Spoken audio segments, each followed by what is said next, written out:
The kings of winter were hard men in hard times. The writings of Maester Yandel, the world of ice and fire, the north, the kings of winter.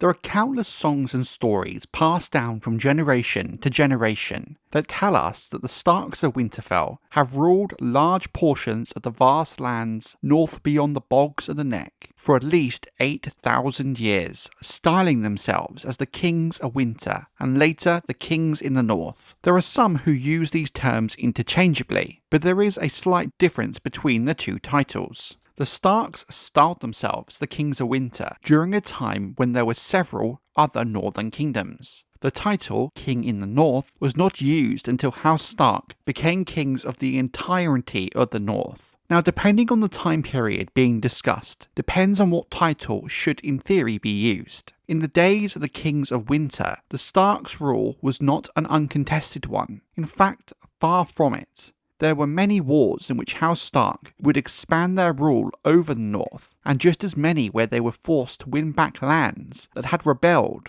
or had been carved away and taken by other kingdoms. If the northern winters were difficult enough to deal with, the era of the Kings of Winter were just as unstable and bloody. They were hard men in hard times. There are some ballads that survive to this day, amongst the oldest to be found in the archives at the Citadel of Old Town, that tell the story of how one King of Winter drove the last giants from the north, whilst another felled the feared skin changer Gavin Greywolf and his kin in the savage War of the Wolves. We have only the word of singers that such kings and such battles ever existed. It's wholly possible they are just tales and songs. There is far more historical proof that exists for wars between the Kings of Winter and the Barrow Kings of House Dustin to the south in the Barrowlands. The Barrow Kings were once as powerful as the Kings of Winter and styled themselves Kings of the First Men and claimed supremacy over all of the First Men, everywhere, even the Starks themselves.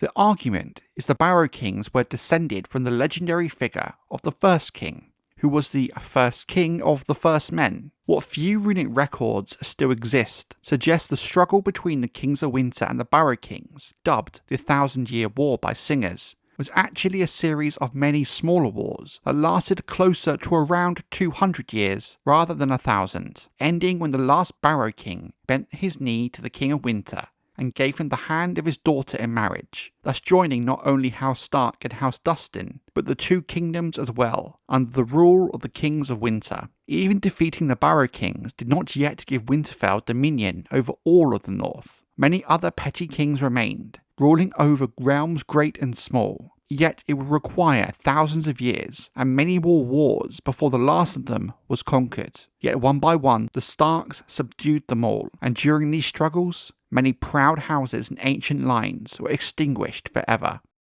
The old Kings of Winter are down there, sitting on their thrones, with the stone wolves at their feet and iron swords across their lap. But it is not them I'm afraid of. Jon Snow to Salmael Tarly, A Game of Thrones Chapter 26, Jon 4. There are many kingdoms and houses that have sadly been lost to the passage of time due to a lack of written records, as the first men used runic symbols and not written words. But some of the houses we know were amongst those reduced from kings to vassals under House Stark include the Flints of Breakstone Hill, the Slates of Blackpool, the Umbers of Last Hearth, the Locks of Old Castle, the Glovers of Deepwood Motte, the Fishers of the Stony Shore, the Riders of the Rills. There are even those who believe that the Blackwoods of Raventree in the Riverlands should be counted on this list as well, with Blackwood family traditions insisting they once ruled most of the Wolfswood, being driven from their land by the Kings of Winter. There are even some runic records translated by maesters at the Citadel that, if they can be trusted, suggest this could in fact be the case. There also exists chronicles found in the archives of the Night's Watch at the old Night Fort, dating back before it was abandoned, that speak of a war for Sea Dragon Point, wherein the Starks brought down the Warg King and his inhuman allies, the Children of the Forest. When the Warg King at last fell, his sons were put to the sword, along with all of his beasts and greenseers, while his daughters were taken as prizes by their conquerors. House Greenwood, House Towers, House Amber, House Frost all met similar ends, together with a score of lesser houses and petty kings, whose very names have been lost to history. Yet, the bitterest of foes of Winterfell were undoubtedly the Red Kings of the Dreadfort, those grim lords of House Bolton, whose dominions of old stretch from the Last River to the White Knife, and as far south as the Sheephead's Hills. Some would say it's a poor king who crowns himself with bronze, your grace. Bronze and iron are together stronger than gold and silver. The old kings of winter wore such a sword crown. Small good it did them when the dragons came, Walder Frey and Robb Stark. A Storm of Swords chapter 49, Catelyn 6.